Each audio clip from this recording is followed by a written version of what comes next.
Hello, and welcome to a special birthday edition of the Underpaid Gamers podcast. It's my birthday today. I'm Tony. That's Justin. I don't know if he knew it was my birthday till just now. Surprise, surprise, it's my birthday. Here's the song.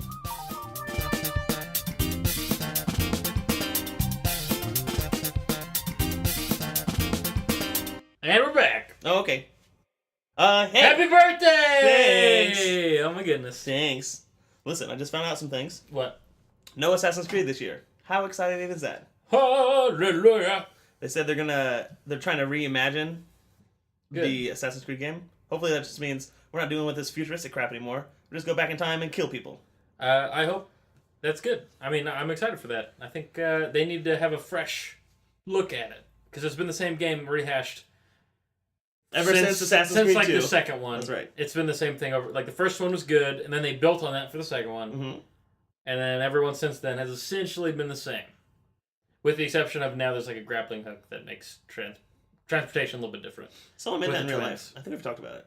It's really slow. I'm sure it would be. Something I wanted to talk about for a long time, but we haven't been able to record. Mm-hmm. A game that's near and dear to your heart, Battlefront.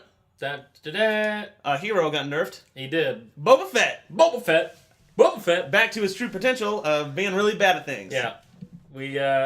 I'm not surprised. Boba Fett's pretty ridiculous. At the beginning of the launch, everybody was using Darth Vader all the time. Ooh. But then slowly people started figuring out... Do you get to choose? Yeah. They're not pickups? No, when you pick up, you choose. Oh. Between the 30 for each side. I know that. So Darth Vader at the very beginning was super popular, but then... As he should be. It slowly shifted over to Boba Fett. Mm-hmm. And then it's almost always Boba Fett. Mm. So that's good. But he's been nerfed to his true potential of being awful. He died in the Sarlacc pit. As we've talked about many a times before, he's pretty bad at the things he does. Apparently. Last week, we talked about The Division and their closed beta. We did. They're having an open beta. Done. Let's open it up for everyone. That's right. Just what happens this next weekend, which is February 19th through the 21st. I'm going to be in Texas, so it's up to you to play the game. Mission accepted. So you have to play it and tell all the listeners about what you thought about the open beta. Okay. I can do that. There was a game called Ant... Man. No. There's a game called Ant Simulator. Because Simulator, Goat Simulator is so popular and yes. Train Conductor Simulator is so popular and stuff like that. Yeah. Ant Simulator was a game that was come out. It was delayed all the time. Yeah. Because rumors of all the funds, all the people that were working on it, all their funds, they would just spend on literally liquor and strippers. Really? That's what all the news accounts said. Oh my god. They all went to strip clubs and bought liquor and. Oh. And Is it like of the night. GoFundMe? Is that what this was? Was like one of those? It might have been One of those side avenues of gaining money. something like that. But I thought it was pretty fun. I'm not surprised. I've always felt really weird about those fundraising things on GoFundMe and what's Kickstarter. Mm-hmm. Like, where's the I don't know, accountability with it? Well, don't give them a lot of money. I know, That's but the point. To give them like $5 and be like, that's true. I'm gonna do the $5. I suppose, but it just seems like some of those things make so much money that nothing ever happens. That's true. So maybe that should be what we do to not have to work again in our lives. A GoFundMe that gets $100 million. I think I'll take 80%. Deal. Okay. I'll take $20 million. I'm not gonna say no. All right. Hearthstone recently came out with an announcement. Did you read any more up on it? Not since our last week's episode. Okay.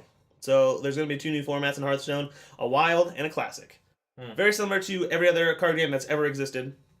Trading card game. Mm-hmm. Which is some cards are allowed and some cards aren't. Normally the older cards are not allowed anymore based on newer formats. Yes. To keep the game fresh. That's right. Magic the Gathering does it. Yu-Gi-Oh! Does it. I'm sure Pokemon does it. I don't know. I think Pokemon does it too. Any trading card game that wants to have an active fan base, they have to keep it fresh. Yeah. So their new classic format is you can only play cards within like the last 2 years that have been made. Okay, and that's the same as Magic the Gathering. Right. And the wild format is you can use literally whatever you want. Okay. That makes sense. So there was a big uproar at first. Yeah. And I'm like... Because I only read negative things about it at the very beginning. Yeah, I'm just like... Because some of the articles were like, the cards you bought don't exist anymore. I'm like, that's not true. Like, they still exist. Just play in the wild format. Yeah. Because I think there's going to be a ranked play, a classic play, and arena play, and you get to choose wild or classic for all 3 of those. No. So. Well, and a lot of people like Hearthstone because it's digital and you don't have to keep, giant binders full of cards. That's right. And so I think with this, it's okay to pour a bunch of money into it because you never lose them. Mm-hmm. But, again, I also understand where I'm sure ranked play isn't wild. Ranked play is probably, fresh. Yeah, ranked play is a classic. Yeah. So it's the last 2 years, which isn't a huge deal, I think, but I could see where some people might be like, I want to use my old cards, and then they get all salty, and they're like, I don't want to play anymore. I also don't play Hearthstone anymore. Do you? I kind of go through phases. Do you still? Yeah. I haven't touched it in quite some time. I think I played a few rounds 2 weeks ago on my phone. My Pahone. What? My Pahone. My phone. Another way to say phone. No one says that. Pahone. Do you remember all the, extreme sports games that came out, for the PS2 and, PS1? Like Tony Hawk's Pro Skater. Yeah, dude, I Dave love Mirra's those. I love BMX and Matt Hoffman's BMX and Shaun White snowboarding and SS Stricky and stuff like that. Yes, all of those. Sad news. Yes, I know this. Dave Mirra was killed or has been dead, declared dead. By a self-inflicted gun wound. Yeah, it's pretty sad. It's awful. He was 41. Yep. It's rough. I know. I always hate anytime anybody dies, it's always sad for the people around it. But with this one, I feel like a lot of people connected with him through his sports and I watch a lot of his celebrity stuff. Legit. I love extreme sports. I almost abbreviated to esports, which I also love. We love both of those things. Extreme and E. Dude, skateboarders, just watching skateboarding competitions. Oh, yeah. It's insane awesome. how they can do that. I know. It blows my mind. BMX, stuff like that. I'm like, what is happening here? How is this even possible? I don't know. They're just impressive. Speaking of sports games, the Segue. NBA 2K16 developers are getting sued over in-game tattoos. Yep. Specifically on LeBron James and Kobe Bryant, which I don't know, makes sense. I guess. I never thought about it. But I never thought about it either. But they do all have tattoos. Yeah. In the games. They do. And they've tried to match them to what they really are. Yeah, at least really weird. At least for the stars. Some of the lower end players and average players, they don't really care about the models looking like them. Yeah. I remember Solomon Hill from the Pacers last year. He was on the active roster for them, and he looked nothing like he did in real life. And it made me laugh when I was like, "Oh yeah, that's not it. Wait, that's Solomon Hill." That's funny. I was really confused. But big stars like Kobe and LeBron, they're suing. They are. They're suing for $1.1 million. That's quite a bit. I think they said $150,000 for each infringement from the tattoo company. Wow. That's a lot. That is quite a bit. But they also sold 4.4 million copies of this game. So it's not like they don't have the money. Right. So less than $1 per game to give. Yeah. Taking 25 cents per game. That's interesting though. If they can use exactly. So the company that did the tattoos is suing them? Yeah. Okay. So they own the tattoo rights on a person? Is that what they're saying? Because I think they own the design rights. The design rights, okay. Is that copyrighted? Maybe. I don't know how tattoos work. I don't know either. It might be under artistic stuff. What would happen if someone like Mike Tyson's face tattoo? And someone took a picture of him and they're like, you can't use that, it's copyrighted. And then you got sued. Yeah, how's that work? I don't know. Maybe laser removal of your tattoo? But the person that took a picture of Mike Tyson's face is not creating that image. True. He took a picture of the image, which is real life. But in the game, they have to actually design these tattoos. Right. Maybe that's different. I don't know. We should definitely keep track to see if that actually goes through or not. I probably won't. I don't care. Well, we'll see what happens. Nobody knows the future. There it is. Recently, there was the longest overtime in CSGO history. Oh my! You hear about this? I have. This is one I've not heard about. So normally a CSO match is 30 rounds. And after overtime, if it's tied at 30, 15-15 each, they go to 10 more rounds. They went to 5 overtimes. They played 79 rounds. Holy cow! And it lasted for 3 hours. That is a long time. It's a very long time, and it's a very long time to sit there and focus and play your heart out. Yeah. And this was the first match of the set. First match of best of 3, I think. That's crazy. I don't know if I could do that. For 3 hours, just... The mental focus, I would lose my mental focus. Yeah. And they said, towards the end of it, they're not playing as well as they used to, obviously. Yeah, for at good the reason. Very beginning. But that's hard. 79 rounds. Yeah. Man. That's impressive that they can do that. I'm sure even at their worst, they're way better than me. Especially because I haven't played that game. Because I don't play it on my computer. Final Fantasy stuff. 15. Final Fantasy 15. There's a release party. A release date party. These are your April 15th. I know. April 15th, there's going to be a date where that is announced, essentially. What's announced? I don't know. They're having a party. Do you not remember your own notes? LA. Well, I thought we talked about this last week, but they had a big. They're having a big party in LA, and they're going to announce the release date for Final Fantasy 15, which I'm excited for because I love Final Fantasy, and every time a new one comes out, I'm like, I hope this is as good as the old ones. Is it? 5 times over. Is it ever? Since 10? 10 was good. What's your favorite one since 10? Favorite one since 10? Ooh. Well, 11 and 14 were online, and I played a little bit of 11, but didn't like it. And then 14 came out, and I played a little bit of that, and didn't really like that either. So really, it's between 13. 12 and 13. Well, 13 had lightning in it, right? 13 had lightning in it, and there were, like, sequels, which I was like, what? 13-2. 13 was alright. I didn't like... Yeah, there were certain aspects of it that I liked, like the paradigm shifting and the combat system was interesting, a new take on the turn-based combat. But the storyline, while the background, like the big plot, the big part of the plot, overarching themes were cool. The specific characters are only like 2 that I liked. Of which game? Final Fantasy 13. Oh, there are only like 2 characters I even liked. I've only played 12. And Dirge of Cerberus for the PS2. Dirge of Cerberus. Final Fantasy 12, I've never actually beaten. I have it somewhere. What did you think of the game? There's this weird combo system where if you fought the same enemy multiple times, the more of that enemy you fought, the more experience you got, and the better rate of item drops you got. So I would go through the first 3 hours only fighting this one specific enemy, and I'm running away from everybody else. And you'd level up faster that way, and you get better items and more money drop. Interesting. And Balthier was in it, and he was like Sky a pirate, and I'm like, this guy's awesome. Yeah. Fran was like a playboy. She's like a bunny woman that doesn't have any clothes on, literally like a playboy. Yep. Like a playboy. That makes sense. Thing. Yeah, their combat system was really weird, and that's really the system wasn't weird. The way that combos worked in the combat system was weird, which is why I would never go back to playing it. Yeah. Because I just want to fight the same enemy over and over again. But it would give you a combo meter in the bottom, right hand, it would be like 42, 43, 44. I think I remember that now. Yeah. I briefly played the first part of it. Like, in all the segments, the hallways, you just run out and run back in, all the enemies would respawn. Oh, gosh. So you just keep going back and forth and killing the same enemies over and over again. You got more XP and more money and more items. That just sounds like a lot of grinding. Yeah, it's Final Fantasy. That's what I think of when I think of Final Fantasy, is the grind.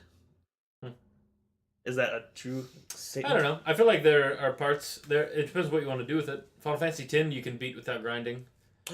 Final Fantasy IX I beat without grinding, really. I mean, there's occasionally there'll be a boss and I'll be like, level up 2 levels and then go fight him. Oh, yeah. But the only game, I think the Final Fantasy X, I grinded a lot the last run through I did because I wanted to do some of the late game stuff.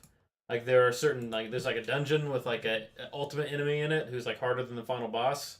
And I was going to fight him. And so I grinded a bunch to kill him.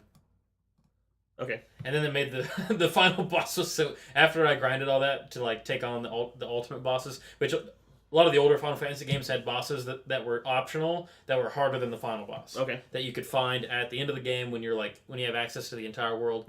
For those who want to go hardcore. And when I played the final boss after grinding all that stuff, I think I counterattacked him and killed him. I was so overpowered. Whoops. It was real rough. It kind of took away from the ending.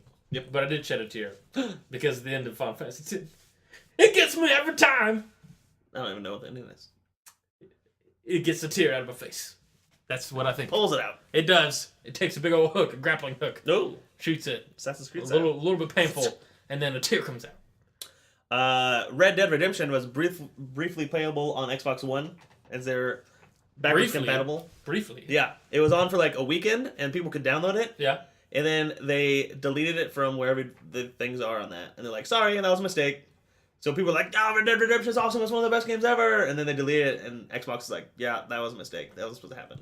Oh, my goodness. But now I think... Did people who downloaded it get to keep it? I don't think so. Or did it take it off their devices? I think the way it works is if you have it already, you can download it. Like, if you had it for like the 360 or something, you can download it. That makes sense. But then they took it off the marketplace, and now I think it's back on the marketplace, or it's going to be. I don't know. I feel like they should bring it back. It's a really good game. It's wonderful. It's a good game. It's a highlight, I would say, of that generation. Yes. You ever play Crash Bandicoot? I have before on PlayStation 1. What do you think about them? Do you know who it's made by? Not a doubt. That's right. Who makes awesome games? They do make awesome games. Like The Last of Us. Like The Last of Us, my favorite all-time game. And like a game you're currently playing. I'm currently playing through something Tony has been begging me to play. Yes. The Uncharted collection. Yes. I bought it because the price dropped a smidgen. Mm-hmm. So I bought it. I'm playing through the first Uncharted, which was that a PS3 game? Yes. Okay. It was like the front runner of PS3 games. Okay, because I was wondering. I think it is HD remastered. Mm-hmm. Because it looks pretty good. Yeah, it is. It's fun so far. I can definitely tell that it's an older game by the mechanics. Like they're pretty simple. Oh. I'd say. I was surprised at how linear the levels were, but I was also impressed by certain parts that I played so far in the level design. There's been some good level design. Can you think of a specific part? The fortress. Okay. In the first Drake's part, there's you're just like climbing all over the fortress, and it just seems like you make it to the next part, and then you like look over the wall and you see, oh, I was just there. Oh yeah. And like there's certain parts where you have to like, I don't know, just like the ruins of it. It was so much fun to jump around. Isn't it so much a fun game? Yeah, it was. I did enjoy it. I will say I'm playing it through it on normal mode, which is what I always do. I always pick the normal difficulty. Sure. And I have died a couple times from the combat, and I feel like a lot of times I'm behind cover and I still get shot.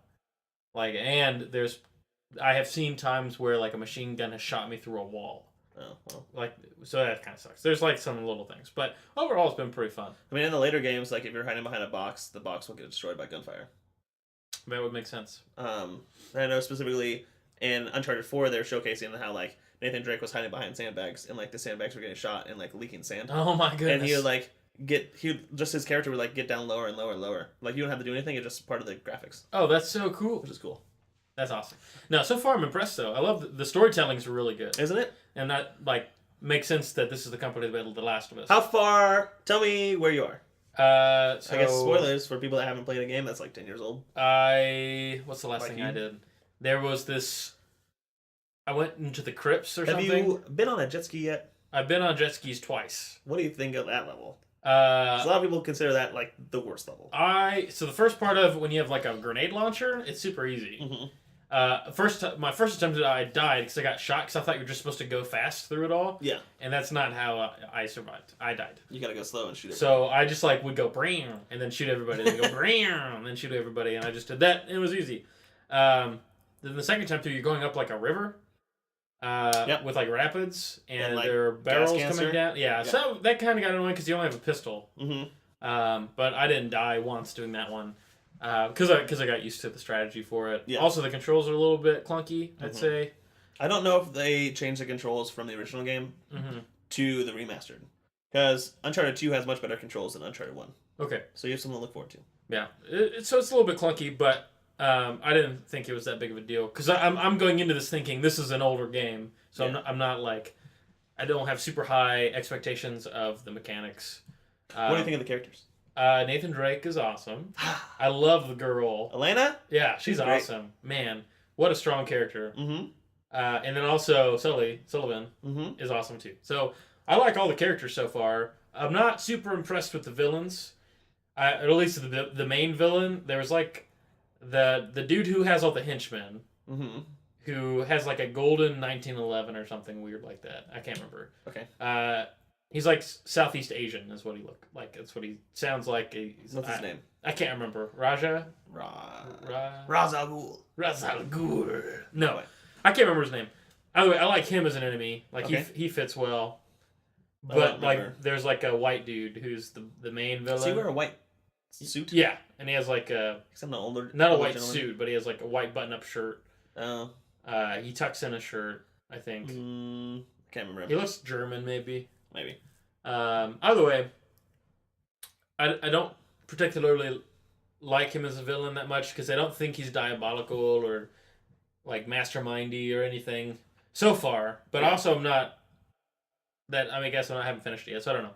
But either way, Nathan Drake is the bomb. He's pretty. He's cool. awesome, isn't he? He's I imagine like that's the young Joel from The Last of Us because they're similar characters in some ways. At least they're both white and they look they look very similar. They're both main characters. They're both main characters and they're both from Naughty Dog and I don't know.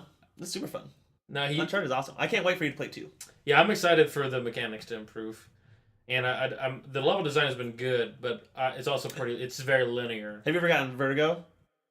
No. Like when playing, or like just generally like concerned for Drake when you're climbing up something really high? Because that happens to me all the time. No. Like he'll be like climbing up on the top of a cliff or something. Yeah. And like the camera will pan so you're seeing above him, which is so you're looking down the cliff. Yeah. And my heart like always races, and I'm like. No, the thing that sucks for Drake whenever I'm using him is sometimes I'm like, oh yeah, that's a cliff. Oh, yeah. I think that might be a hidden spot where a treasure is, and then I'll jump and it's like, nope. As soon as you jump, you know too, because it's like the game's like, nope, you're wrong. Don't even try it. It like doesn't jump the same way. So there's I don't remember if this happens in 1, but in 2. So in 1 is mostly like a jungle island. Yeah. In 2, there's some city elements. Ooh. And in the city elements, most of the things you can climb on are like outlined in yellow, like a yellow paint. Yeah. Just to part of the scene. Help you figure scenery. it out. Yeah. And it's kind of easier to see like that. But goodness gracious, Uncharted 2 is awesome. I can't wait for you to play it. So you like Uncharted 2 more than Uncharted 1? Uncharted 2 is my favorite. Oh, wow. Much like Toy Story 2. Oh, that's a good one too. Yeah. So far I'm impressed with Uncharted. It's been good. So good. Anyways, Crash Bandicoot has been teased 3 different times by Sony. Oh man, although Sony doesn't own the rights, Activision owns the rights to Crash Bandicoot. Yeah. The first one there was like a teaser trailer for PS4, just for the PS4 itself. Yeah, I remember earlier. I think last year at some point there was like a Crash Bandicoot thing, or I can't remember exactly when it was, but I remember in the past Crash Bandicoot came into the conversation. That, and then there is a CEO of Sony who did a press conference wearing a Crash Bandicoot shirt, and then the Sony Twitter feed for like the Middle East posted a picture of Crash Bandicoot that said "Most Wanted, where are you?" Oh my goodness! Like, and it's like an HD remastering of him. Is the photo that they posted? Oh man! So now people are starting to think they might make a Crash Bandicoot game. Oh, they will. Which would they be have to so now. Cool. That'd be epic. Tom Howard, do you see this? He's I've going to not seen receive that a Lifetime Achievement Award at the Game Developers Choice Awards. Wow. For his work at Bethesda on Fallout and goodness. Skyrim and Morrowind. Oh my gosh. And all those other things. All those are good games. Right? What a great job. That's exciting for him. Good job, Tom Howard. I approve of what you do. Keep up the work if you're listening. We're going to tweet at him now. Yeah. If he has a Twitter handle. He does.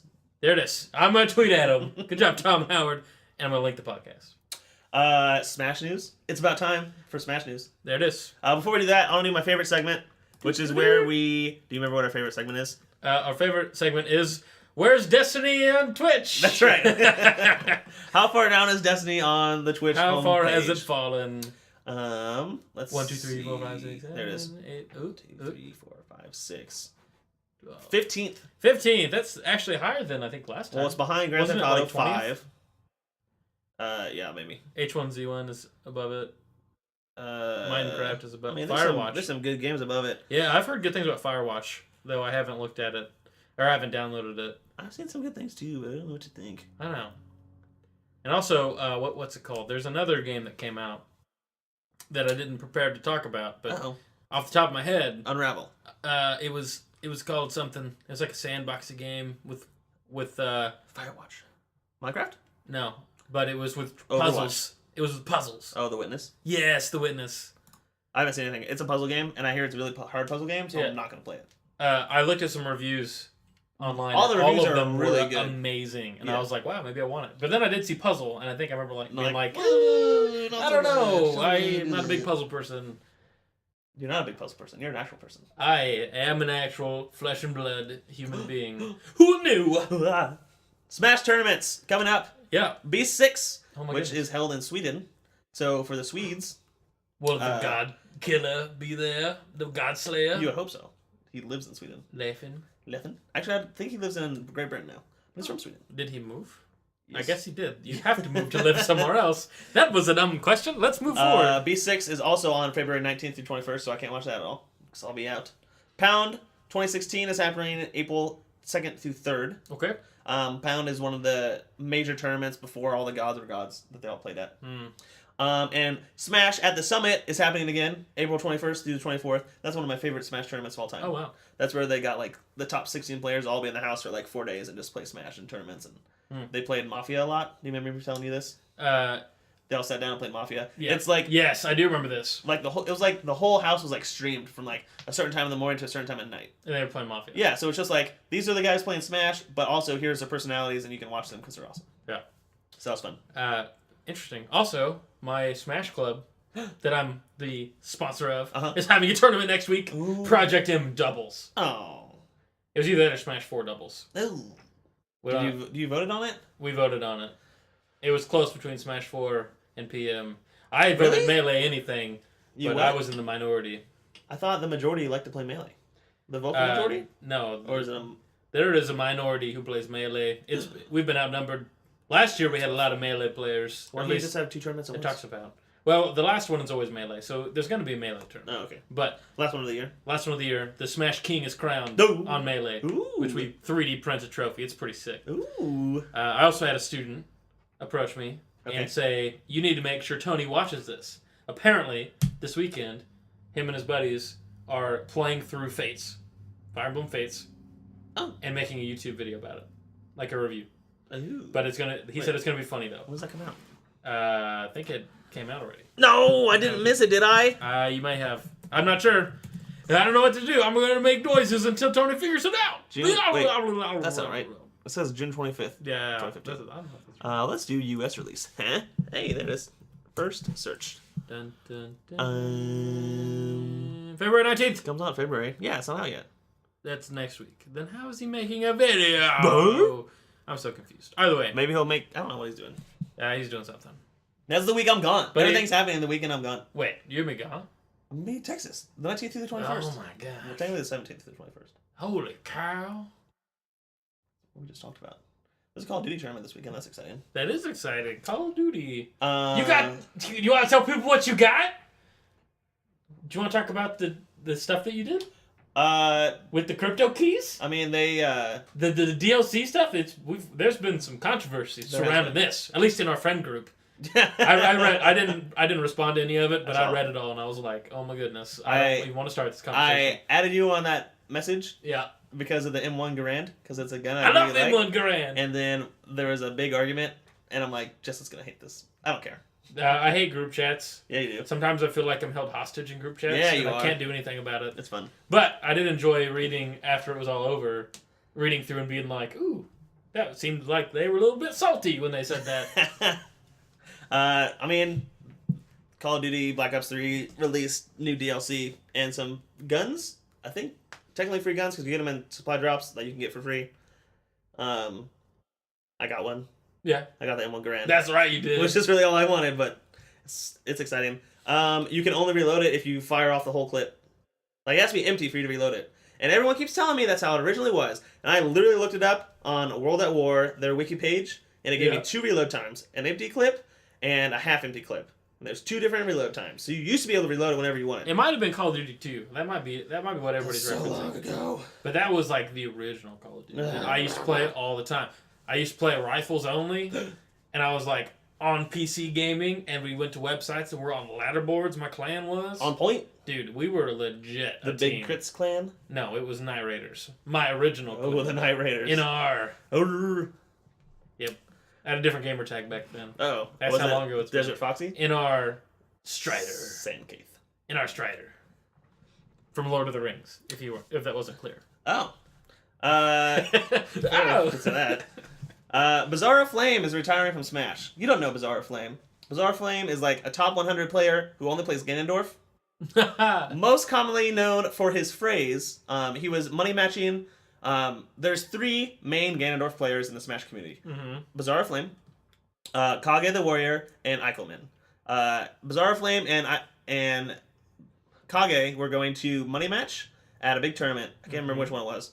And Kage couldn't make it. So instead, Kage had Eichelman play. And Eichelman is not on the same level as Kage and Bizarro Flame. Okay. So there's a pre-match interview in front of the whole audience of Scar asking Bizarro Flame what he thought of Eichelman replacing Kage. Mm-hmm. And Bizarro Flame stood up and he said, "Easy money!" And it's the best quote in all Smash. Easy money. Awesome. I love him for that. That is pretty good. There was a lot of Bizarro Flame highlight videos on YouTube after he announced his retirement. Mm-hmm.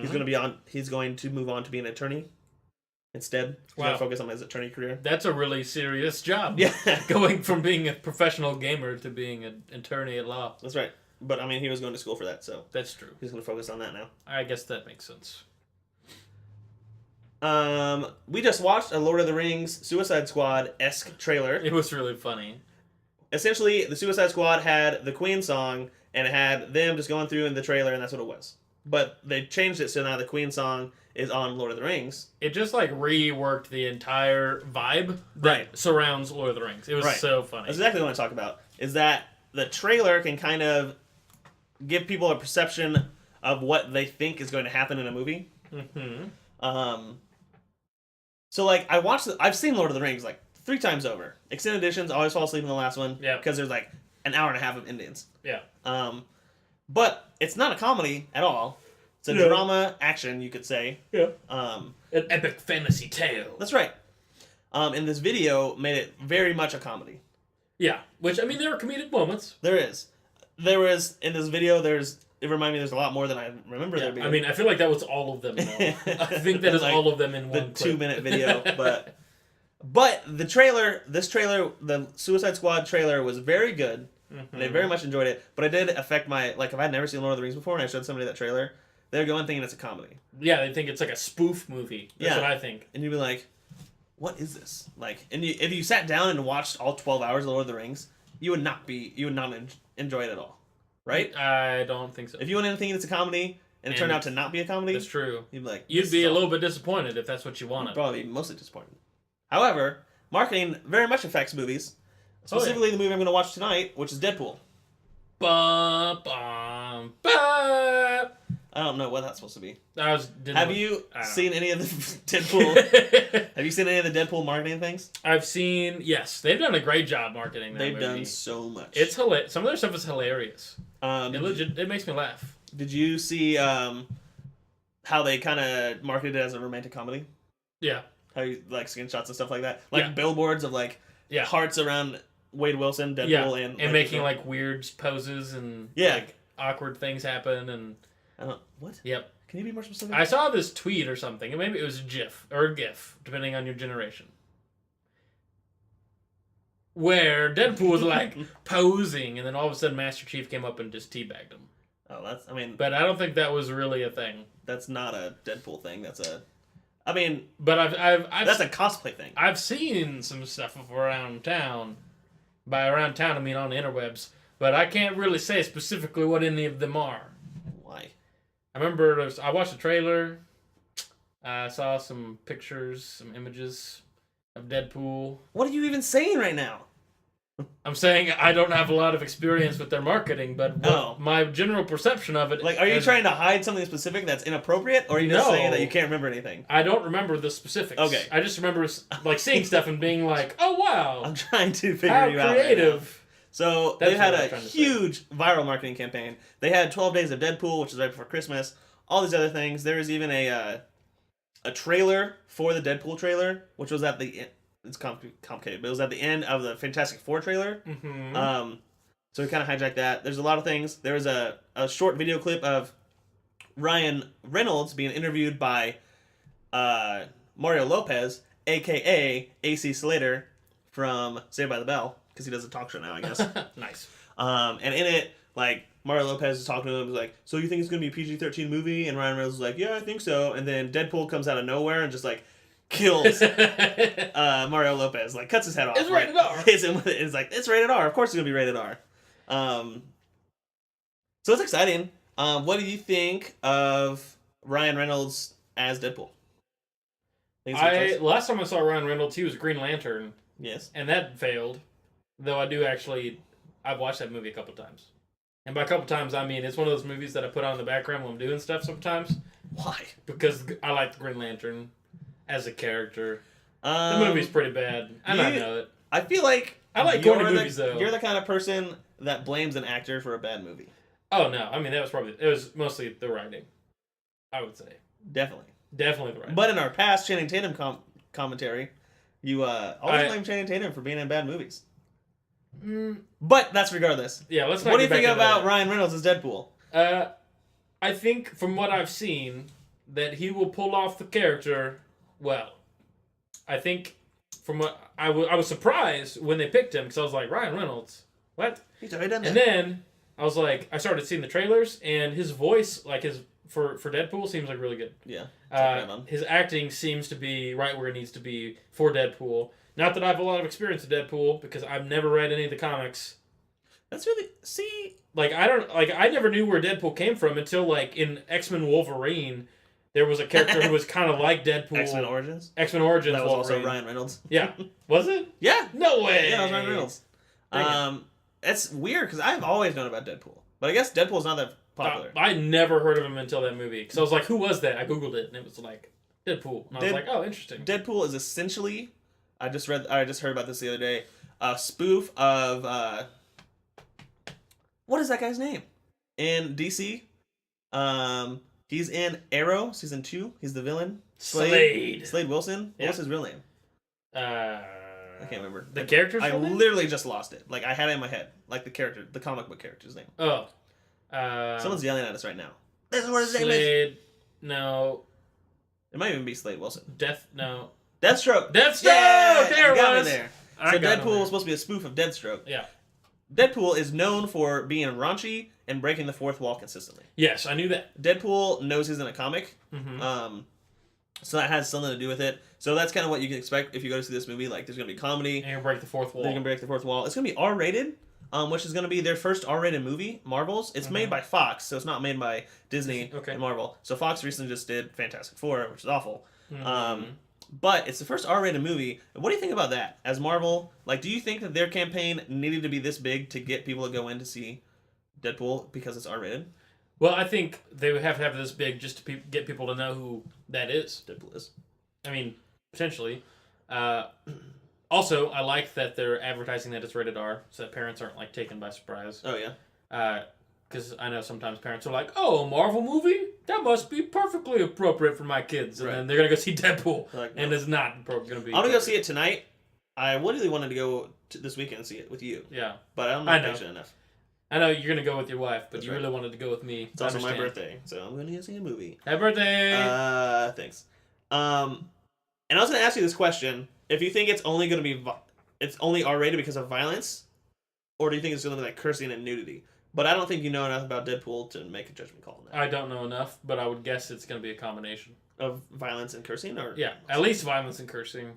See, there was a lot of early screenings of this show, of this movie, weeks ago. Okay.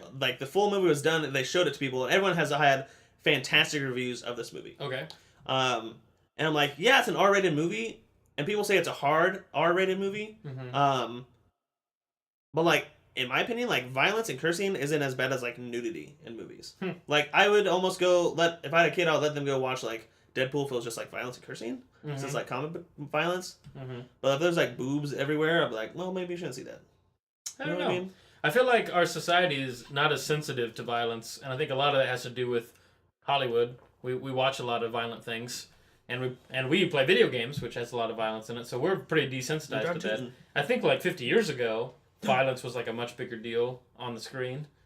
Like World War II? Yeah. Well, but the deaths in movies 50 years ago were totally different than they are now. Gore-wise, there was no gore. Probably. I've watched Battle of the Bulge. It's a 1950s movie, and literally every time somebody gets shot, there's no blood. They just throw up their hands in the air, and then they fall over to the side. It's like how SpongeBob would die, fake die. Yeah.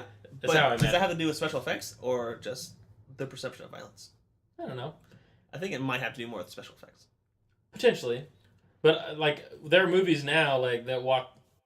I don't know. I feel like maybe part of it is that. But I think we've just become desensitized. I mean, Quentin Tarantino films are always really violent. He had some in the 90s. That was right. Well, and I think in the 90s we've had 24 years ago. But for my birthday, I'm 24. Yeah.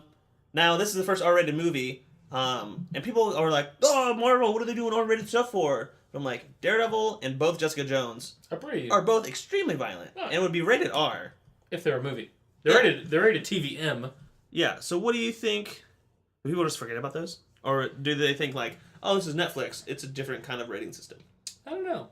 I don't know what the numbers are for people who watch Jessica Jones and that. I don't know how many viewers there are. Like I feel like movies are tracked a lot more, so I think they're bigger profile. You know, like we pay attention to Netflix, but the American audience at large, they're probably not like, oh, look at that, Jessica Jones is coming out. It's rated M. Brah, I'm so angry. Like nobody does that. Yeah. Because nobody pays attention to it to the same extent that we do. Also, I think young people do. Literally don't even know where the ratings are on Netflix.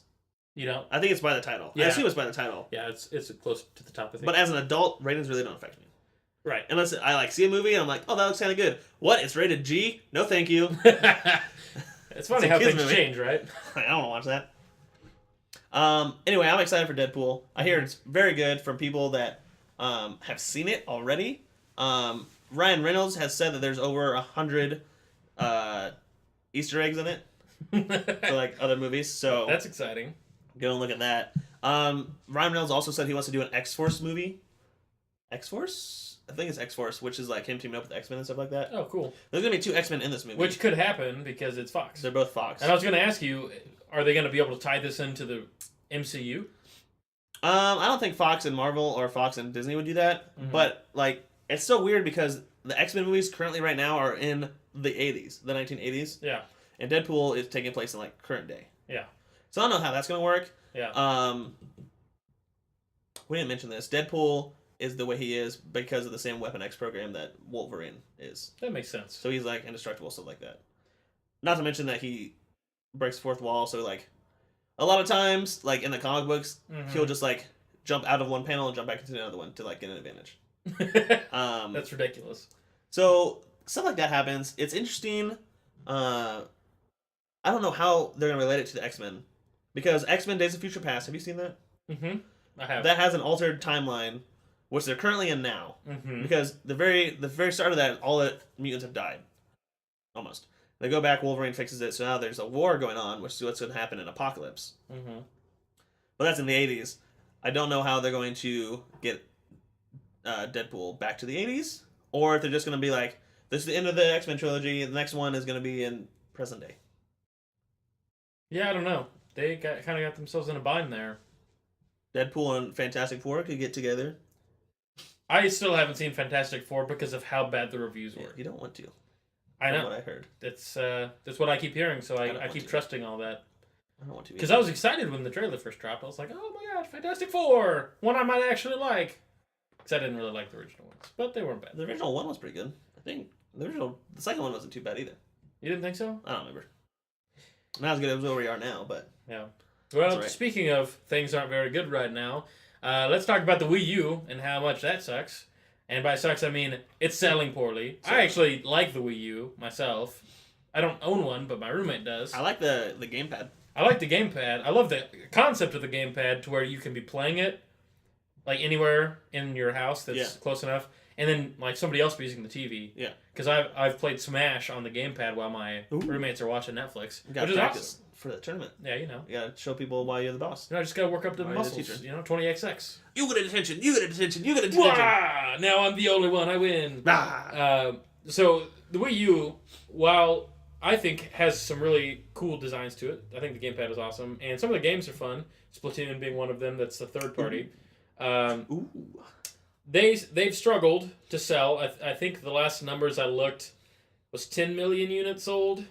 So for gaming consoles, that's not particularly... That's not good at all. Well, at all. And I know a lot of people had confusion when it first came out. They were like, oh, this is just a Wii. Yeah. Like, some people thought the Wii U was just a gamepad that came along with the Wii. I literally didn't know that till you told me that, like a year after it came out. Really? And it's the funniest thing. So, needless to say, Nintendo has been relying on its 3DS sales for profitability, and they've announced a new console. This isn't brand new news, but they're coming out with a new console called the Nintendo NX, which is supposed to take Nintendo into essentially the next level. So, apparently, rumors are it's going to be more powerful than PS4s or Xbox Ones. Okay. And they're planning on taking a new direction, a new concept with it beyond the Wii. So, like, they're trying to make, from the reports I've read, it's going to not be the Wii, essentially. They're going to move away from, like, the motion tracking, like, the Wiimotes being the main controlling situation. One rumor I read said that the NX will have some sort of home console, but you can also have it portable. Like, it's going to have like a portable aspect to it, which would be interesting. Like the PlayStation Vita. Yeah. I don't know if that's exactly how they're going to do it, but I just heard those rumors. And that it already has massive third-party support. Ooh, that's new. And there are already games in development by third parties for the launch of the game. So, looks like they're pouring in some money there. I think this is a good thing for Nintendo. I think... I also read since the GameCube, the Nintendo has been on the low end of specs in terms of consoles. Correct. Before then, there used to be like intense games on Nintendo. Like Nintendo had a lot of third-party support before the GameCube. So I'm thinking like the Nintendo, Super Nintendo, like there were lots of games on those, and the N64 had a lot of third parties. Less competition. But after the GameCube, they've been on the low end of the spec competition. That's right. So I'm excited to see what that means. Where they go from the Wii U to the NX. Yeah. What is it called? Nintendo NX? Yeah, Nintendo NX. Right now, that's what it's called, which it could change. But I believe that they're going to be announcing when it's going to come out soon. Rumors are it's going to come out Christmas of this year. That's late. Yeah. The Christmas season. That's really late. That should be... It's like halfway in between... the holiday season. November, Black Friday is normally when things come out. Yeah, I mean, it might be then, but that's just the time frame I've read. So, I'd be excited to learn more about that moving forward. I do love Zelda, and I do love Mario games, and apparently one of the launch titles will be a new Smash Brothers. That's what they've said. As it should. As it should be. Let's hope, though, that they don't have a bunch of DLC characters for 20 days. I think they have 7. That unbalance the game. Looking at you, Corin! Corin's ridiculous. I don't know if you've... I haven't played Smash before. Yeah. Since I played with you. The newest DLC, apparently, I've read and I've heard students complain about, is Corin is super unbalanced. I heard Bayonetta's good, too. But it is also nice that they rebalance it, too. That's good. They've rebalanced it, but they're going to have a final rebalance, and they're not going to do it anymore. After the final DLC, they're going to rebalance it once, and then they're going to be done, and not change it anymore. That sounds like them. So, which I'm okay with. You know it's really hard to get Nintendo streaming rights? Really? Like, almost impossible. It was a huge Smash tournament. It might have been Evo or something like that, where Melee was going to be there, and Nintendo didn't give them the rights to stream. Did they shut it down? This defeats the purpose. They did shut it down. They said, you can't stream. And then less than 24 hours later, after like everyone made a big hoopla about it, Nintendo's like, oh, I'm sorry, you can stream. Why does that hurt them? That doesn't hurt them. It doesn't hurt them. It only helps them. Nintendo doesn't understand a lot of things. Yeah. As evident based on literally almost every console they've made since the Wii. That's a pretty strong statement. The Wii was a mistake. The Wii was the winner of that console generation. Yeah, but it was a mistake, and people only won. It only won. Why is it a mistake? Fluke. Why was it a mistake? I just think it was a fluke. I think it was one of those things that it's like it was really cheap, and that's why it won. Not because it had necessarily anything special. Like the motion controls on it were not very good. Even recently, the controllers were awful. I tried to play Twilight Princess 2 years ago, and I could not. I'm like, how do I use this thing? Was that because you didn't know how to use it? Is that why you didn't know? Probably. This is learning. I was going to say, because I played Resident Evil 4 on the Wii, and I loved the controls. Really? I loved it, yeah, because Resident Evil has notoriously bad controls because they force you to play a certain way. You can't, like, walk and shoot. What? Yeah, you have to stop and aim and shoot. Why? For horror's sake, I guess. To make it scarier. What? So you get chased and then you have to stop and turn around. That's annoying. But with the Wii U, or not with the Wii U, with the Wii remote, I loved it because you could aim so much faster. Because I would sit here and I'd have my arms and my legs and I have the joystick in my left hand and then I would aim and I was just so good with it. I loved it. I loved it. So I own a Wii only so I can emulate Smash. I think the Wii was a good console. What's that Fire Emblem? I thought the Wii was a good console. It wasn't the same as the Xbox 360 or the PS3 because of the support it had. But I thought Wii Sports was fun too. It was like I feel like the Wii was the party system. The Wii? The Wii. Okay. Was the party system. Like when you go to a friend's house, they have a Wii.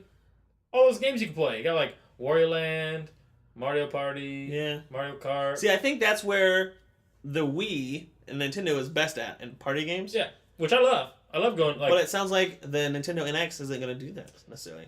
Yeah, I mean, it sounds like they're trying to compete more with the hardcore consoles, which essentially the PS4 because essentially PS4. Xbox has been dying too. That's what we Xbox One. That's what we hope is happening. Ha! Take that, Xbox. Yeah. So that's the NX. That's the update on the NX. There'll be more to come, I'm sure, as new information drops for the Nintendo NX. That's the NX. We'll keep that on our radar. On to our next topic. NX. Next. Look what just happened. We have a Facebook page. We do. Underpaid Gamers Podcast Facebook group. It's public. Join it. Yeah. If you go to our SoundCloud profile, it's linked there. Or you just go to Facebook. Or you go to Facebook. Everybody has a Facebook now. That's true. We were. I don't know if you were, because I don't think I ever talked about this. We were at the very beginning of Facebook. I joined at the very beginning of Facebook. We joined Facebook when they allowed people not in college to join Facebook. Back when you had to have a school email to get in. You did? Yeah. I didn't join until after that because I didn't have a school ID or school email. Maybe. I don't. Because in high school, I joined in high school. I think I joined in high school too. I don't know how I did it. My brothers were in it before it was open to everyone, and only college students could have it. My brothers were in it, and then when it came open, they hated it. My first girlfriend's mom got a Facebook, and I'm like, "This is the downfall of Facebook." Yeah, that was like 10 years ago. It was a prophecy of things to come. Yep. Like this is awful. Anyway, I don't know how we got. Oh yeah, we have questions from the listeners. That's right. For us to answer. We secretly already answered 2 of them. Yeah, we did. We already answered 2 of them. Argyle Arson is his screen name. He on SoundCloud. On SoundCloud, he comments on all our things too. Yeah, but the questions he wrote on Facebook. His name is Richie. I love Richie. Richie, my heart goes to you. Tim also asked us some questions. I don't have it open, so we're not going to read. I'm going to paraphrase. He wants to know what's the best or most memorable villains or arch nemesis across gaming generations. Yes, the biggest, the baddest, the worst. So Tony and I both came up with our own lists. You have a list of 10. I have a list 10. Of like 6. I was hoping that you would have enough to cover me, and you do. Well, you did the news, so we're just covering each other. There you go. Back to back. So do you want to take turns, or do you want to go one by one?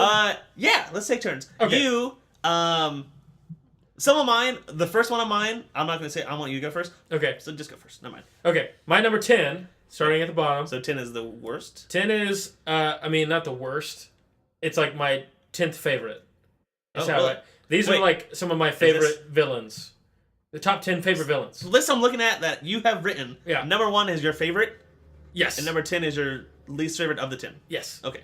Of those 10. But overall, that's my 10th favorite. Proceed. That I could think of. I would like to start off by saying I struggled with this because there are so many villains that I liked. So there are a lot of villains that I had on the list that I took off. Mm-hmm. And then I also kept like typing in video games, like trying to find the names of ones. I'm like, man, I really love this game. What was the enemy's name again? And I was like trying to remember everything. So I feel like if I would have had a year to think about this, my list would change 1,000 times. So he wants to know why they're on your list too. Yes. So go for it. So my number 10 is Bowser. What's he from? He's from Mario. Everything. I'm referencing Mario 64. Oh. Because that's the one that I first experienced, Bowser. He's the classic Mario villain, classic gaming villain. Everybody can recognize him. Yes. I liked him because I liked the game. Because he's a dragon turtle. Because he gets the princesses. Because his evil laugh is like this. It was fun. Growing up, Mario was one of those games that I looked forward to going to my friend's house because I didn't have N64, I had a PS1. So when I got to play Mario 64, I really enjoyed finding Bowser and fighting the crap out of him. Yeah. Beating him up, throwing him off the level, mm-hmm. all that classic stuff. So classic stuff. That's why I like Mario. Mario's bad guy, Bowser. Mine are not listed in any specific order, just the order that I wrote them down in. Yeah. Tim asked me the question, and me and Tim have played games before, and this is the first villain that came to mind because Tim asked this question. Yeah. And it's Crew from Jak 2. Jak and Daxter 2 was an awesome game. Yeah. From Jak and Daxter 1 to Jak and Daxter 2, completely different game. Oh, yeah. Crew, have you played it? Jak and Daxter? I have played 2. I have not beaten it, but I've played it. Do you remember who Crew is? Crew is like the blacksmith, or the black market, like, gun seller. Okay. Like, he's this huge fat guy, has little tiny legs, and he sits in a hovercraft. Okay. You meet him very early in the game. Yeah. That's where you go to get all your guns, and he has like a training course. Okay. That's where you train with all your guns. You have to beat the training course to get that gun. Yeah. So if you played any of it, you've probably met him before. There's this huge big fat man. I'm gonna put a picture because you have to know who he is. Crew Jak 2. This guy, remember him? Oh, yeah. Huge fat guy with itty bitty legs. Yep, I see him down there. Yeah, I hate him. Look at those little He's legs. always like fanning himself with this disgusting fan. He has like a heat lamp on him. Yeah. He's the most disgusting person in the world. But he was one of my most memorable enemies. And I took this a little bit differently than you, I think. Mine are more, I remember these people, and I'll tell you why. Yeah. Not necessarily the best villains or the most memorable villains, because on a most memorable villain list, there's always like Psycho Mantis from Metal Gear Solid. Because you had to change controller ports to beat him and stuff like that. And I'm like, crazy stuff like that. I never even played that, so I don't care. Yeah. But Crew, when the final battle between Crew is, you're on top of like this skyscraper thing, and he's running around on his hoverboard, on his hover wheelchair, I guess. Chair. Yeah. And he's like throwing mines at you, and it took me like 2 weeks to beat him, and I'm like, this guy sucks. And Tim and I have both talked about Jak and Daxter series in the past, so when he asked me the question, I'm like, oh, exactly, this guy, Crew. But there it is. That's one of mine. Crew from Jak 2. That's right. My number 9th comes from my elementary school days. Elementary, my dear. Yes, elementary. And really, it all boils down to one question. Where in the world is Carmen Sandiego? I could never freaking find her. Oh my gosh. I had a PC little disc, and it was Carmen Sandiego. Yes. Where in the world is Carmen Sandiego? And I used to play that game all the time. Do you ever find her? I could never find her. You never found her. Because I was in elementary school. My brothers, who are older than me, all could find her every time. But I could never do it because I was a little kid. Here's and I could barely read. I don't remember ever playing this game. Okay. So is this more like a Where's Waldo type thing? Or just where like you do math problems and you move on to the next level? And No. there? It's like you click on a place, location on the earth, and then you talk to somebody and they give you a hint of where she's at. And then you click on another place and they give you another hint on where she's at. But she also moves. So you have to like figure it out by a certain time or else she gets away. Oh. So what would the clues be like? Oh, I can't remember exactly. It'd be like, blah, blah, blah, blah, blah, shrimp market, blah, blah, blah. Like, I can't remember. Like, I can't remember the specifics. I just remember having so much trouble finding her, and so I always got really frustrated. Was some guy like, I saw her eating a baguette next to a tower. You're like, no, the Eiffel Tower! Go to the Eiffel Tower! Yeah, that sounds like what it would be. Something like that? Yeah. Okay. So, Carmen Sandiego. Red hat. Red everywhere. Red everywhere. I'm going to skip this one. Another guy on my list, Dalmagus, from my favorite game of all time, Dragon Quest VIII. He is the jester turned evil. At the very beginning, you meet him. He is like the boss halfway through the game. You know how most RPGs have like a mid-game boss and like a final boss? Yeah. Well. He was a mid-game boss. And when I first got Dragon Quest VIII, I rented it from Blockbuster. And I played it for like 24 hours. I got to Dalmagus, and I must have been super underleveled because I could not beat him for the longest time. And you used to be able to rent games for like a week from Blockbuster. And I would rent it, and then my mom would be like, okay, time to take it back. I'm like, wait, Mom, can't you just rent it another week? Can't you just call and be like, I want to rent it another week? And she'd be like, yeah, sure. So I got it for 2 weeks. Nice. And I played it forever. And I could just not beat him. He was so hard. And then I got it again. I think I bought it, and I played it. Still super hard. I beat him. Turns out there's 2 forms of him. So you beat him, you deplete all of his health, he turns into like this magical beast thing. He gets even more health and even stronger. And then you get really mad. And you're like, oh, this sucks. I used all my potions in the first form. Yeah. So that's really awful. And then also he's like at the end of a dungeon. And there's man. You have to go through the whole dungeon every time. Yeah. Like, this is the worst. I hate that. So I remember him a lot. He's also from my favorite game that I think about a lot. So it's a little cheater, but it's okay. I mean, it's memorable. I don't feel bad about it. He also turned the princess into a horse. Okay, go ahead. Nice. Number 8 for me comes from one of my favorite RPGs, Knights of the Old Republic. The enemy is Darth Malik. So this game's been out forever, so I'm not going to feel bad about spoiling it. But Darth Malak is the pupil of Darth Revan. Revan is like the Sith Lord, and he's like the underling of it. And the whole time, you don't know who Darth Revan is. All you see is Darth Malak like wreaking havoc on the galaxy and doing all this Sith stuff. And what you find out at the end is that actually your main character is Darth Revan. Duh? Yeah. It's crazy. It blows your mind. And like he lost his you wake up from something and you've like lost your memory. Oh. And you discover you have force powers, and you kind of go through and you like develop your force powers however you want, good or bad. And then you end up fighting Darth Malak, and he reveals that you're Darth Revan. How does that work? What happens if you're good? Crazy. So if you're good or I've bad, never played this game, and no one has literally ever told me that ending before. So thanks for that. Dude, it's been out for like 15 years. So you're Darth Revan. Yes. And you get hit in the head. You can't remember anything. Yeah. Wake up, and even though you've been evil for your whole life, if you choose to be good, at the end, Darth Malak's like, "I'm going to kill you because you're too good now." I mean, you have to confront him either way if you're good or bad. Like, the story leads you that way. I believe it's a Bethesda game, actually. Really? Gosh, yeah, dang it. I think so. That's such a good twist. Yeah. I went so long without knowing that. Dude.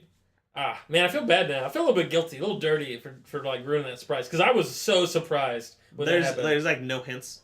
I mean, there were hints now that I think about it, like looking back, but they weren't like super obvious. Man. But in the second KOTOR, there's some obvious stuff that happens.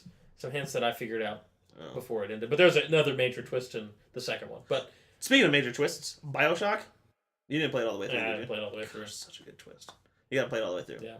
After you beat it. It's been explained to me what the twist is, though. What? I know what the twist is. I don't blame you. Either way, Darth Malak, he's actually a pretty difficult fight.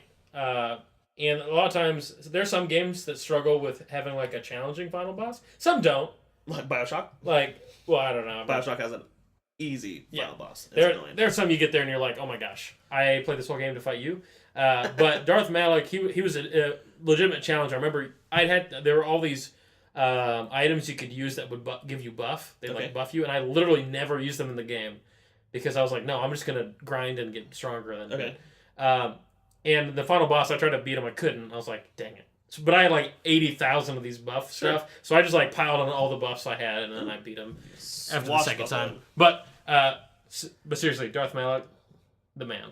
The man. Dude, the good villain. Knights of the Old Republic, I wish they would like HD remaster them, and I'd play them. If they announced... You said it's a Bethesda game? I believe so. Bethesda has an E3 thing. If they announced an HD remaster of KOTOR, and you just spoil the ending for me, I'm going to murder you. Oh my gosh. I will tweet at them to not do that. Don't make an HD remake. My life is on the line. Do not do an HD remake this year. Next villain that you are familiar with, David from The Last of Us. When you first meet David, he seems very helpful. Because Ellie is by herself in the snowy woods, and then BioWare. It's BioWare, not Bethesda. So I apologize. It would have been the makers of Mass Effect. Yeah. Anyway, David from The Last of Us. Yeah.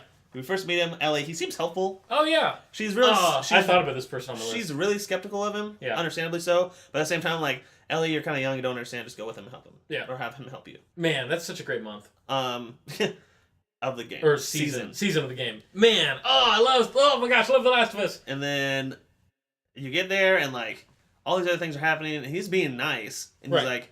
Generally helpful. I don't remember what he necessarily wants from her. But she doesn't give it to him. Yeah.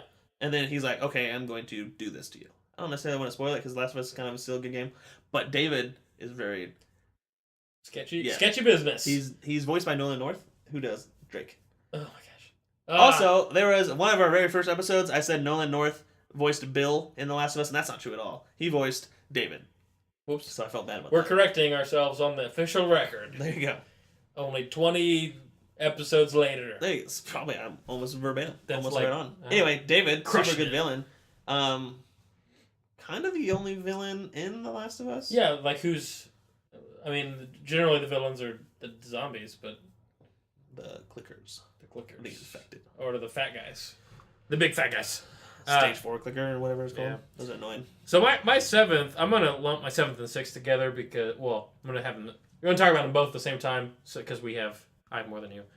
This one really, literally is just one of the most frustrating things. A personal challenge for me, and I think I could also put another thing. I'll just go for it. Time trials. Any time trial in the game is the villain for me. I freaking hate time trials. I hate that stipulation. Because it's just like, most of the time they give you enough time. Yeah. But sometimes they don't. Or... So, what about games where, like, get out of the building within 3 minutes and it takes you, like, 30 seconds? Like, how do you feel about that? Oh, I mean, that's dumb. Yeah, but what if you'd rather it take, like, 45 seconds? So that way, like, right when you get out, like, the building blows up or something? As opposed to be, like, 2.5 minutes left, and then right when you jump out the window, the building blows up. You're like, what happened to 2.5 minutes? True. But I think when I first wrote this, I thought of Final Fantasy X, which I keep going back to that in this podcast. But there's certain unlocks you have to do the stupid time trial race. I freaking hate it. I had to do it like 3 hours over and over again to get the right time. Like, I hate games with, like, they time you. There's like you hop on a chocobo. And you have to do this obstacle course in a certain amount of time while they're like throwing stuff at you. Oh. And every time they hit you, it like stops you for a second. And so you had to do it and you had to get a certain time to get this item that you had to go take it to this other person to go get the ultimate weapon for Titus. So I was like, oh my gosh, I'm so mad. I had to try for so long. I hate time trials. But that's not really a villain. But it really is for me. Also, platforming for me is a struggle. I don't know what it is. What? I'm really bad at platformers. How can you be bad at platformers? I am so... Like, 2D platformers, I'm good with. 3D platformers, there are so many times, like with Drake, I will jump, and I'm like, oh yeah, that'll make it. And then I, like, was off, like, a foot to the left of the platform. Like, that happens to me all the time. And anybody who's played Destiny with me, if you did the raid... If you remember this now, people would make fun of me. My brother would like push me off the edge, just so I had to do it again. Yeah. There's a part where you had to like jump down and like platform down and time it all, and with a vault of glass, and I was so bad. That's so funny. Oh man, ugh, bad memories. So platforming and time trials, but a real villain that I think is iconic and I really enjoyed was Andross from Star Fox 64, which I think he had an evil laugh kind of like this too. Those are just the same laugh. Yeah, I know. What if they just used the same audio file? I bet they did. I wouldn't be surprised. It's like the death sound in Hollywood. You know what I'm talking about? The Wilhelm scream? Yeah, the Wilhelm scream. Wow! Wow! Yeah. Star Fox 64 is an amazing game. Takes about an hour to beat if you really want to play through it. And the whole thing, the mastermind behind it all is this guy named Andross, who, when you get to him, is a giant face. Andross McCloud? No. Oh. Andross killed Fox's dad. I know. And he's just his hand, or he's his face, and 2 hands. Ooh. And you get to him, and it just like swats at you, then he grabs you, and then he puts you in his mouth, and he chews you up and spits you out. He has like all these energy beams coming out of him. And then you like shoot him enough, and then it becomes like a robot face. And then he chases you around the map. So a little bit difficult. Another one of those things where there's a checkpoint, but you have to go through some stuff before you get to him. So when you die, you have to kind of go back. But once you figure out the strategies that work against him, it's fine. But you really do need like the highest level lasers to really fight him well. I don't know if you've played Star Fox 64. Essentially like an arcade shooter, but a lot of fun. I have not. Andross. Uncle Andross, I failed you. That's one of my favorite quotes. What? One of the earlier bosses is his like nephew. Oh. And when you kill him, everybody has like a killing line that they say when they die. Okay. And one of them is Uncle Andross, I failed you, as he's exploding. And then the music's like doo doo doo doo doo doo doo because you won. And it's the Star Fox music from Smash. To go along with that. Okay. That was Pokemon. That is Pokemon. To go along with that, Master Hand from Smash. Oh my gosh! I love the Master Hand because, one, it's hard. And Master Hand along with his crazy hand, which is the left hand. Yeah. They go hand in hand. One, he's difficult. He can be difficult. And 2, it really told a story in a game that a lot of people don't think has a story. Right. Yeah, I agree. So, like, the very beginning of the cinematic opening the intro credits to Smash is all the toys being thrown down, and they wake up and they start fighting each other. And then at the end, the Master Hand, after you beat him, it goes to a cinematic, and it's like a kid, like, well, it's supposed to represent a kid playing with the toys. Mm-hmm. So it's like Hand versus Samus, or Hand versus Fox. Also love Smash. So Master Hand makes my list. Yeah. I don't have a lot to say It about did bring the little bit of story into the game. Mm-hmm. Because it's not a major story. It doesn't matter. But it is kind of cool that the end boss was the human. Kill the humans! My number 5 Right back. is a recurring boss in a series of games. Ooh. Diablo I put Diablo 3 because that's my most recent encounter with the series, and the only time I've actually gotten to Diablo. I had Diablo 2 when I was really young, so I never beat the game. But Diablo 3, I've played and beaten, done a little bit of the post-game stuff, and Diablo is just a little bit terrifying. Very difficult boss, especially if you're not familiar with the series, and if you play on a hard mode your first time through. I mean, you can play through it in different levels, and then you can just redo the story and ratchet it up and keep all your stuff. Yeah. So Diablo can have varying difficulties, but one of the hardest bosses in the game, if not the hardest. Terrifying creature. Man, the cutscenes. It's the devil. If you've ever seen the cutscenes for Diablo 3, you know what I'm talking about. If you've not seen them, you need to watch it. There's specifically a cutscene. They look very good. They're beautiful. Blizzard does a really good job with their cutscenes. There's a part where Diablo just like walks up to Heaven's Gates and just like destroys them, and it's like one of the scariest things. I literally don't know the story behind Diablo. It's a little bit different. I don't know if you want me to run through it. I feel like we'll do that at some other time. Probably when Diablo 4 comes out, we'll talk about it. One for me, which we talked about a little bit, is Atheon from the Vault of Glass from Destiny. So my boss is the platforms. Yes. Tony's is the real boss. The whole Vault of Glass raid in Destiny was fantastic. It was fun.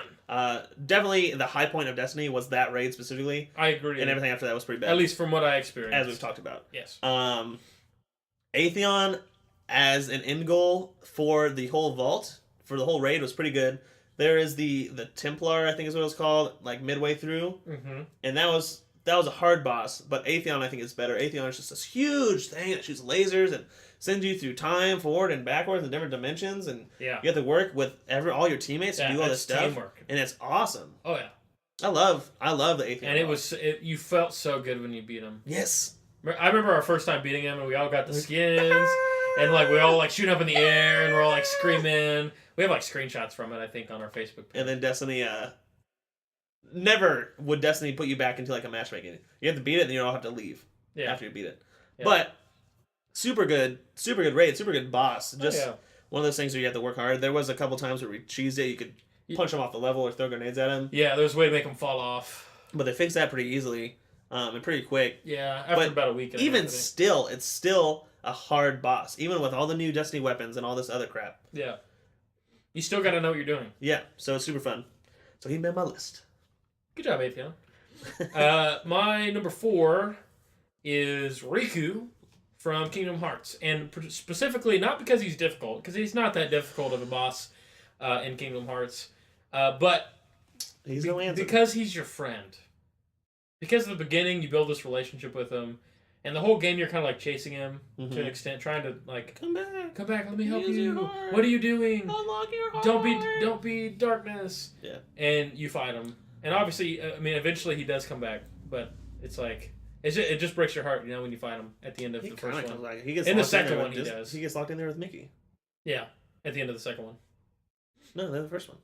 I think. No, the first one he was evil. And then you defeat him, and then he becomes your friend Kingdom again. Hearts door closes, and he and Mickey are locked in there, I think. Is it? I think so. Okay. I thought that was at the end of the second one, but I could be wrong. I haven't played those games in a while. Either way, just the fact that he was your friend, and then you gotta fight him. I remember as a kid, I was like, no, Rico, be good. Rico, come back, I love you. My list, I have 3 bosses that all qualify as one. Okay. Shadow of the Colossus. Colossus. I actually thought about this game to put the first 3 bosses in Shadow of the Colossus. First 3 Colossi. Yeah. 1, 2, and 3. Yeah. Because the first 1 and 2 are both like tutorial missions somewhat. Yeah. So they don't fight back. They're not super hard. And the third one you probably remember is the big knight guy has a big giant stone sword that he smashed, and you have to jump on the sword and run up the sword. That's the third guy. But 1 and 2 was so weird because they never fought back. Yeah. You would run up there, and like the whole point of the story is you're trying to get your girlfriend back from the dead or whatever. Yeah. So you go and you have to collect all these colossal like souls or something. And the first 2 just don't fight back at all. Mm-hmm. And at first I'm like, oh, this game's so cool. And then by the second one I'm like, what am I doing? Is this the same thing over and over again? You feel guilty for killing them? Yeah. Because they weren't fighting back. Yeah. I was like, these guys are awesome little creatures. I'm like, huge why, creatures. why am I killing these people when they aren't hurting me? Yeah. Nothing's happening. Yeah. I feel bad for killing these Dude, people. what if the third and beyond only fight back because you killed their friends? Maybe. I don't know. I feel guilty now. You've never felt guilty before? No, I think I remember the first one. I was like, this is kind of weird. But some of the other, my favorite Colossi to fight was the one on the wings. The wings one, wing one. That you have to like jump up when it attacks you. You gotta like jump on it, and then you gotta climb on its back, and it's flying around. Yeah. And then you gotta like charge. That up one's just trying attack. to get you off its back. Yeah. Anyway, I always feel these are the bosses that I feel bad for defeating. Yeah, that is pretty memorable. My number 3 is a classic villain, Ganondorf from The Legend of Zelda. The Legend of Zelda series. He comes in different forms in different games. He's Ganon in some, Ganondorf in others. Ganondorf and Schmerz. Is that the German version? No, that's villain. Das Zelda. That's how you say it in German, I'm sure. Ganondorf, he's just like the classic villain of a fantasy. You know, he's from a different country.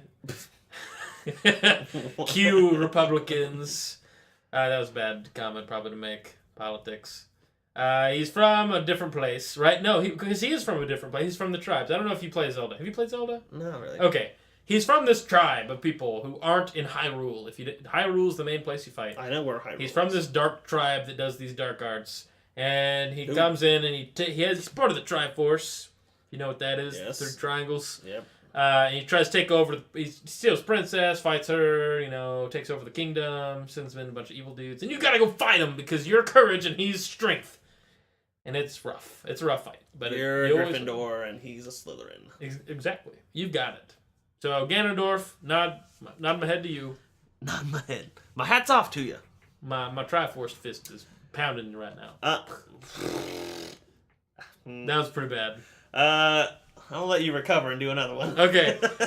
My second on the list is Wesker from the Resident Evil series. He's a pretty crazy dude. If you don't know the basic story behind Resident Evil, essentially there's this corporation called the Umbrella Corp, who is headed by this dude named Wesker. Wesker is essentially this modified human. What? So zombies in that game series come from a virus. Yes. And he takes the point of the virus was to be a biological weapon, but they made different versions of it, and different versions did different things. And so he made a version of the virus for himself that essentially made him invincible and live forever. Oh. And so you have to fight him. And boring. Convenient, but boring. But eventually you kill him. You find a way. So in the 5th one, you fight him in a volcano. What? And if you do it right, you win. He's just the boss from all of them. No. 1 through 5? No, he's not. He's not the boss in all of them. He's a character in most of them. But he's alive in all of them. But he's alive in all of them. Who's the final boss in the first one? I've not played the first or the second one. Okay. I know the second one's boss is this, from what I understand, it's like this big zombie mutant thing that's smart. Lame. But in the 4th one, the 4th one's not even in the main storyline of Resident Evil. It's like in Mexico. You're in. I think I've seen. You're Leon S. Kennedy, and you're dispatched by the president of the United States to get back his daughter, who's been captured by this cult in Mexico. But Leon's the guy from all of them. Leon from the first one he was a police officer, Raccoon City, and the U.S. nukes the town afterwards to make sure the infection doesn't spread. It doesn't work. It doesn't. Clearly. I mean, well, they have the Umbrella Corp still has more versions of the virus, so they so maybe it worked. They do their own stuff. It works in the immediate sense. So he's my number 2. My last one might surprise anybody and everybody is Eric Sparrow from Tony Hawk's Underground. What? I don't even know who that is. Yeah, exactly. Tony Hawk's Underground obviously is a Tony Hawk skating game. So I believe it went Tony Hawk Pro Skater 1 through 4, and then Tony Hawk's Underground 2, American Wasteland, and then Project 8, and so on and so forth. Tony Hawk's Underground had a storyline. It had the opportunity for you to get off your skateboard and run around. Mm-hmm. It had a really good story, actually. If you never played Tony Hawk's Underground, it has a great story.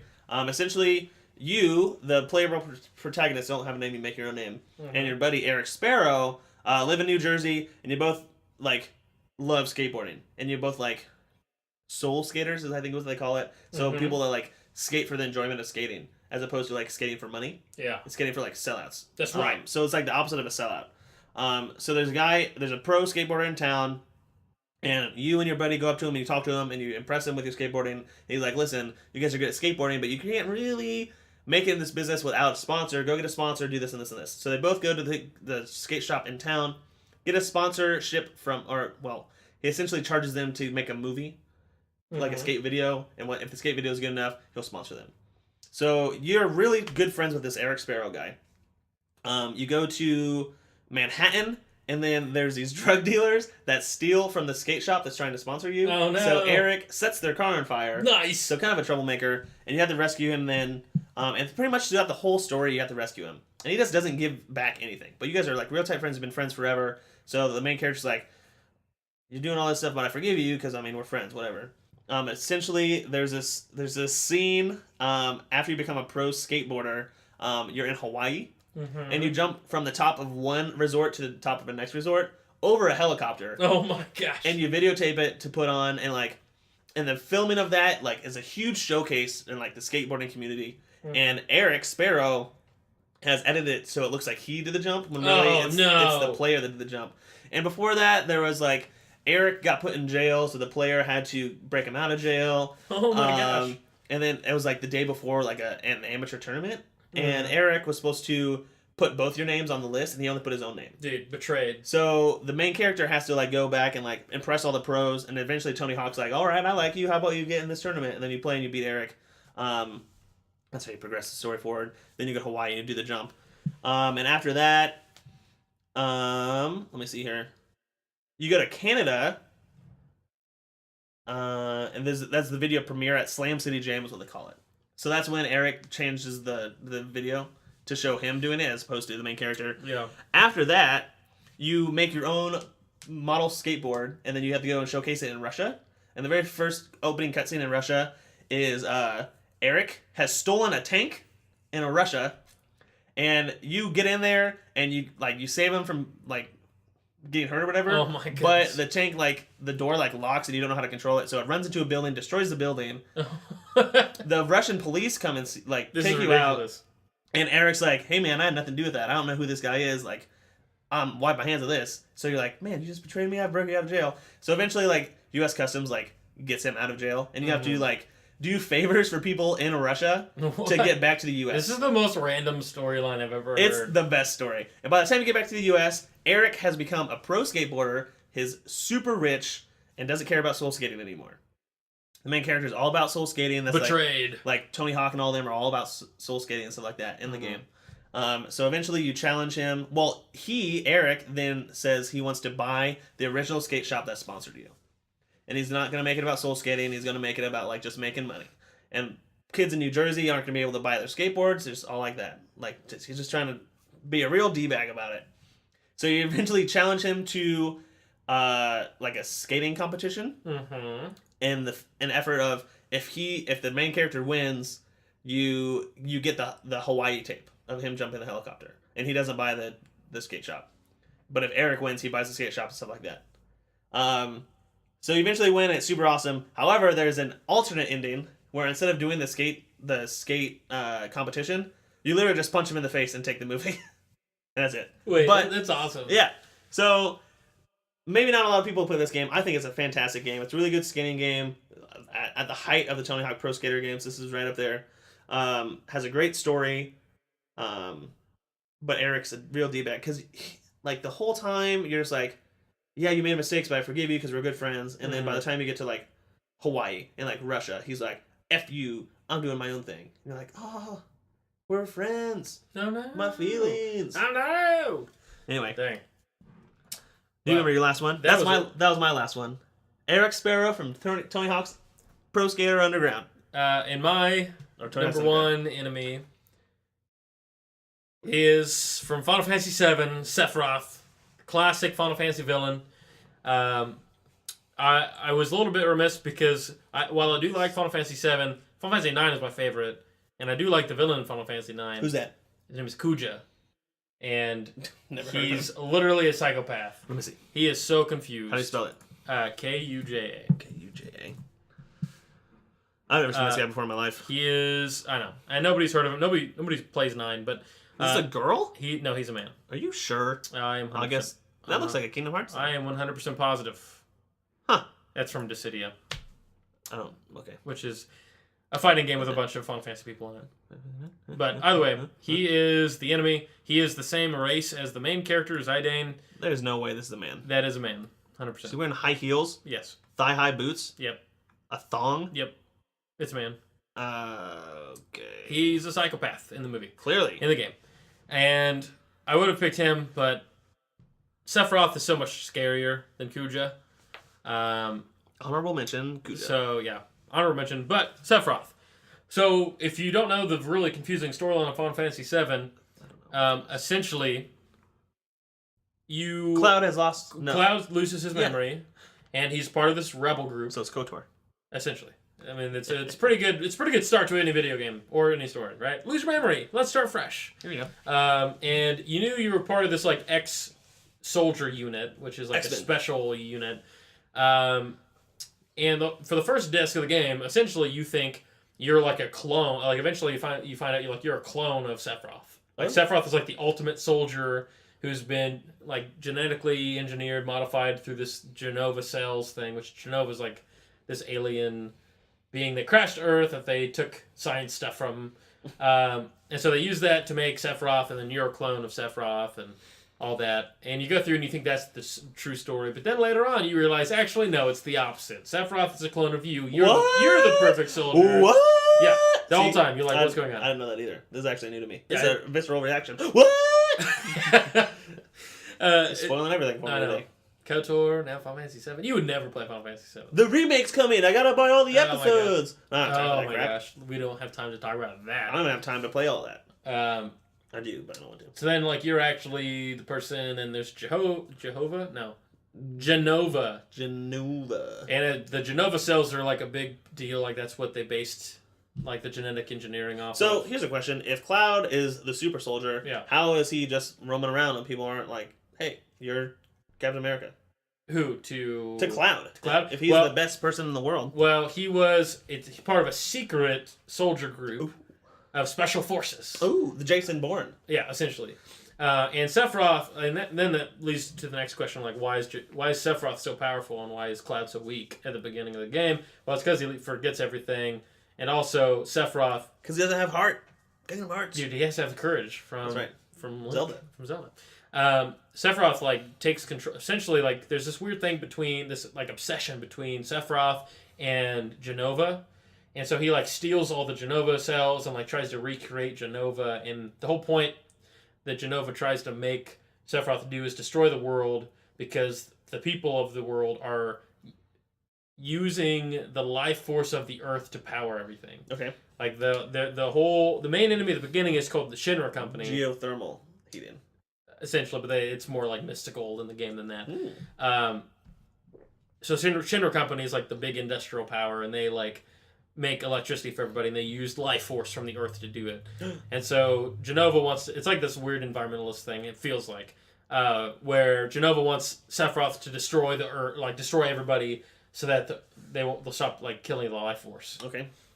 Wait, they want to destroy the Earth, or Sephiroth just to kill everybody? I think kill everybody. But there's destroying also the Earth just kind of defeats the purpose. But they also like try and destroy the Earth at one point. Like there's like a Sephiroth summons like a meteor to come and destroy the Earth, and you have to get in a freaking rocket ship and go up into space and destroy it. What? It's crazy. What? The story's crazy.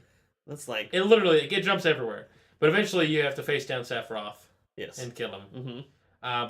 But one of the reasons Sephiroth is so evil is because in the beginning of the game, he also kills your lover. That's the beginning? First disc.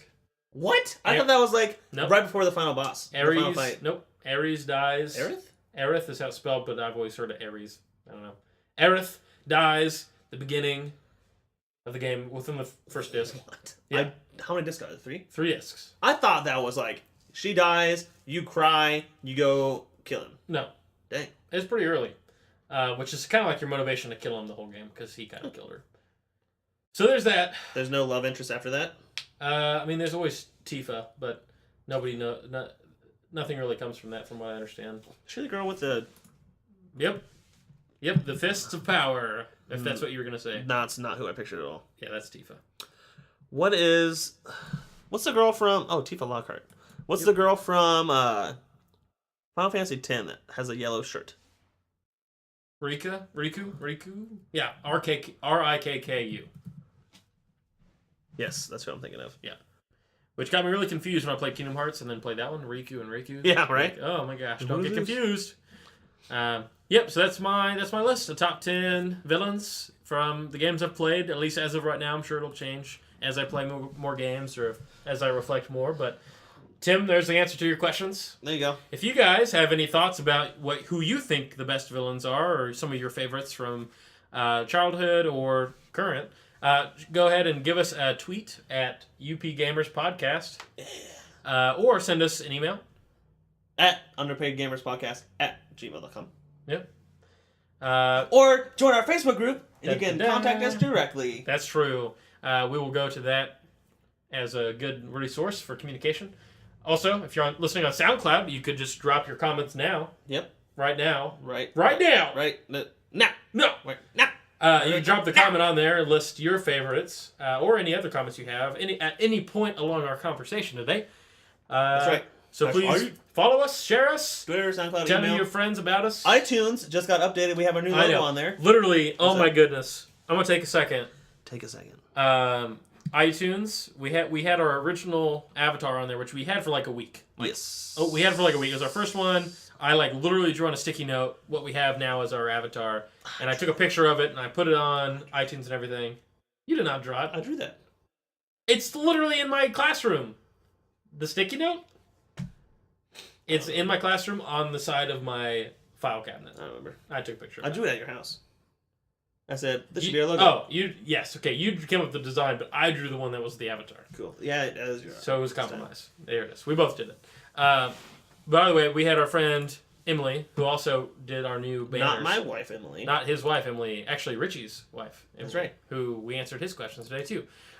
She made I deleted the digital version, which is awesome. But it finally... I was on the phone, so I tried to change it on iTunes for like 2 months. And it would never change. So I called iTunes, and I was on the phone with iTunes for an hour and 15 minutes, my entire prep period at school. No. Trying to get it fixed. And at the end of the conversation, we still didn't have it fixed. Because you had class. Because I had class coming in. Like, I can't. So I was like, I can't stay on the phone anymore. And so they were very nice and kind, but it took going through 2 people to get to a person who could even help me. Top of the ladder. Yeah, I got like some senior advisor. It was interesting. So finally got it fixed. I don't know if it was them, or I'm sure it was something. Something changed that worked. So Something changed. I'm glad it's changed. You made an impression. She's been nice. thinking about you ever since. Oh, baby girl. It was a girl. Yes, I know. That's why I said she. Yep. All right. So there it is. All right. Thanks for listening. And we'll... Are you going to watch Deadpool this weekend? I don't know. Can we do a Deadpool episode next time? Let's see. I don't know. I have a 4-day weekend, so I might. At some point. What else are you going to do? I don't know. Play video games, sleep a lot, play eat some macaroni and cheese. Uncharted. Macaroni and cheese would be super I'm going to good. finish Uncharted this weekend at least. Uncharted 1. Uncharted 1. Then you can start Uncharted 2. I could. It's so intense, dude. Oh my gosh. You might get vertigo. I don't necessarily get vertigo where I'm dizzy. I'm like, no, Drake, no! I don't get motion sickness, but... It's not motion sickness. It's more like I'm just attached. Oh. I'm You're fearing scared for him. You're scared for him. Yeah. I don't know. I feel like it's like a lot like Assassin's Creed in that. I didn't get scared of Assassin's Creed falling off buildings or off cliffs or anything, so... I think it's different. But... I don't know. Top of a tower? It's a different... It's like a different camera angle. It's like a different even... Because Okay, so like... I think you're thinking of one specific camera angle, which only happens every now and then. Like the top down? Well, not that, but just all the time. Because like in Assassin's Creed, he literally just jumps off buildings all the time into hay. So it's like jumping and falling isn't a big thing to him. Okay. But in Uncharted, he has to hold on for dear life all the time. Kind of like Tomb Raider. Yes, very much like Tomb Raider.